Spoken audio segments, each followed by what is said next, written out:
वर्तमान शिक्षा व्यवस्था में आप क्या गैप पाते हैं? वर्तमान शिक्षा व्यवस्था में अभी क्वालिटी को जिस तरह देखा जाता है, शिक्षा का मेरे ख्याल से परिभाषा बदल गई है। ये मेरे लिए बहुत एक चिंता की बात है। शिक्षा सिर्फ कुछ टेस्ट, अचीवमेंट, स्टैंडर्डाइजेशन, ये सब लैंग्वेज में शिक्षा के बारे में चर्चा होती है, मूल्यबोधों की बातें नहीं होती है। तो शिक्षा को जिस तरह से नाप तोल किया जा रहा है, गुणवत्ता को जिस तरह से भाषा बदल रही है, और सरकारी स्कूल पर लोगों का जो विश्वास हट रहा है, ये मेरे लिए बहुत चिंता की बात है। तो अगर हम अभी किसी बड़े बदलाव की बात करते हैं तो आप वो कैसा बदलाव देखना चाहेंगे कि शिक्षा जो हमें हमारे संवैधानिक मूल्यों की ओर ले जाए? तो ऐसी शिक्षा कैसी हो आपके नज़रिए से?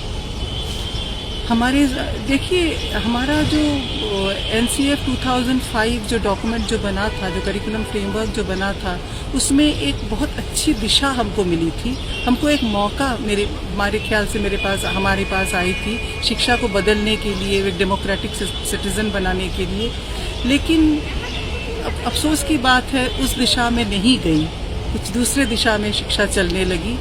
लेकिन हमको, मेरे ख्याल से अभी भी हम बहुत देर नहीं हुआ है, अभी भी हम शिक्षा को वापस ला सकते हैं। Humanitarian, humane values, democratic values शिक्षा इसीलिए है, तो हम इस दिशा में इसको वापस ला सकते हैं। और इसमें सरकार की भूमिका को किस तरह देखते हैं आप?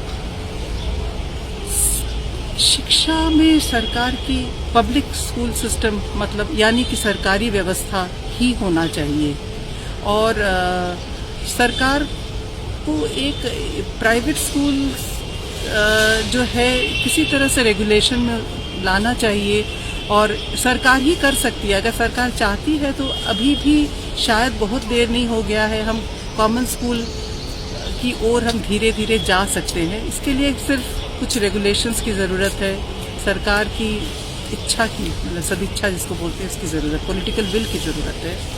सरकार तो चाहे तो बहुत कुछ कर सकती है, ऐसे हाथ धो देना नहीं चाहिए सरकार को शिक्षा से। और इसमें समुदाय को आप किस तरीके से देख रहे हैं, कम्युनिटी को? अभी तो लास्ट होप है हमारा, कम्युनिटी लगता है। कम्युनिटी किसी तरह से कम्युनिटी कट गई है शिक्षा से, उसीलिए शिक्षा की ये हालत है। अगर उसको आप जैसे हैं, हम लोग जो काम कर रहे हैं, हम अगर प्रयास करते हैं कम्युनिटी को फिर से शिक्षा के साथ ठीक ठाक जोड़ने की, तो कम्युनिटी की बहुत बड़ी भूमिका हो सकती है। थैंक यू दी। किसी तरह से कम्युनिटी कट गई है शिक्षा से, उसीलिए शिक्षा की ये हालत है। अगर उसको आप जैसे हैं, हम लोग जो काम कर रहे हैं, हम अगर प्रयास करते हैं कम्युनिटी को फिर से शिक्षा के साथ ठीक ठाक जोड़ने की, तो कम्युनिटी की बहुत बड़ी भूमिका हो सकती है। Thank you the.